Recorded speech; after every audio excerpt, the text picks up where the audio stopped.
नाज़रीन, 5 जुलाई 1977 जब फौजी डिक्टेटर ज़ियाउल हक ने जमहूरियत पे शब खून मारा, एक मुंतखब अवामी हुकूमत का तख्ता उलटकर मुल्क में मार्शल लॉ नाफिज कर दिया और भुट्टो साहब को कैद खाने में डाल दिया। उस वक्त चूंकि इलेक्शन का दौर था, मुर्तज़ा और शाहनवाज भुट्टो साहब की लड़काना मुहिम के इंचार्ज थे।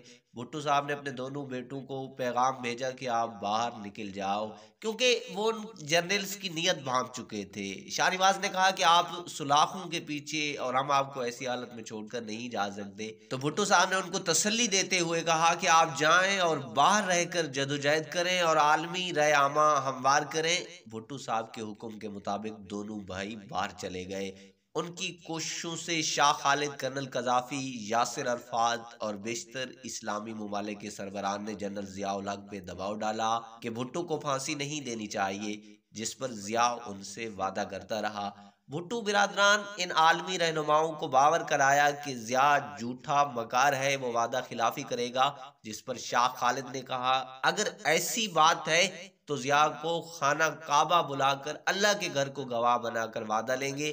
और फिर उन्होंने ऐसा ही किया, जिसकी गवाही जनरल असलम बैग ने अपने हालिया इंटरव्यू में इन अल्फाजों में दी थी कि मेरे ख्याल में ज़िया तो मुसलमान भी नहीं था। ये कैसे मुमकिन है कि कोई अपने आप को मुसलमान कहे और अल्लाह के घर में बैठकर वादा करे और मुकर जाए।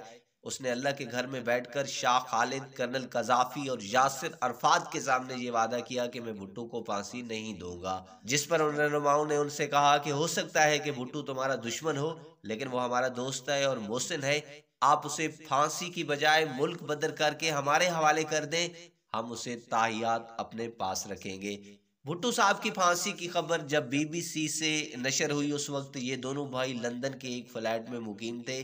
खबर सुनते ही अचानक शाहनवाज ने दीवार से सर टकरा कर अपने आप को लहूलुहान कर लिया और कहा कि ज़िया को अब नहीं छोड़ना, हम लड़ेंगे, अब बंदूक का मुकाबला बंदूक से होगा। उसके बाद उन्होंने आज़ादी फ़लस्तीन की बेबाक रहनुमा और भुट्टो साहब के दोस्त यासिर अरफात से रब्ता किया। उनकी निगरानी में OLP के प्लेटफार्म से गुरिल्ला ट्रेनिंग हासिल की और इसराइल के खिलाफ कई कामयाब ऑपरेशन किए।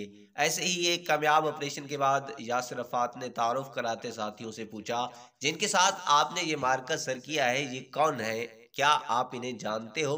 तो साथियों ने कहा कि ये शाहनवाज है, जरी है, बहादुर, नडर और बेखौफ हमारा कमांडर है।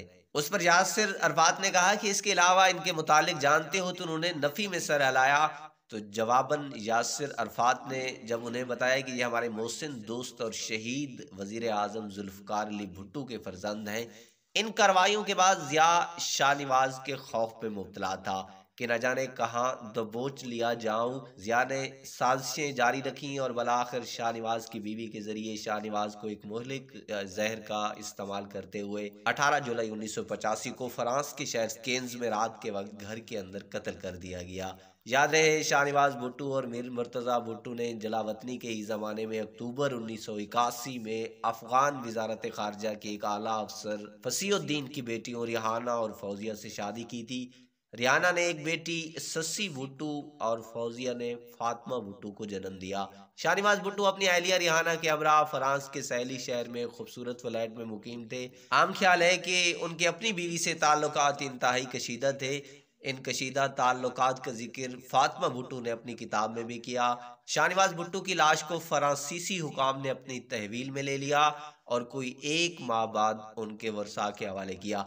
21 अगस्त 1985 को मोहतरमा बेनज़ीर भुट्टो अपने भाई की मैयत लेकर पाकिस्तान आई, जहां हजारों सोगवारों की मौजूदगी में शाहनवाज भुट्टो को उनके वालिद के पहलू में दफन कर दिया गया। फ्रांसीसी हुकाम ने शाहनवाज भुट्टो के मुबैना कत्ल के इल्ज़ाम में उनकी अहलिया रिहाना को हिरासत में ले लिया था, मगर वो और उनके वकला ये साबित करने में कामयाब हो गए कि शाहनवाज को कत्ल नहीं किया गया, बल्कि उन्होंने खुदकुशी की है।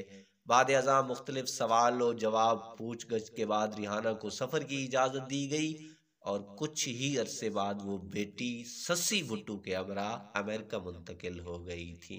नाज़रीन, हमारी ये वीडियो कैसी लगी, इसके बारे में एक कमेंट ज़रूर दीजिएगा।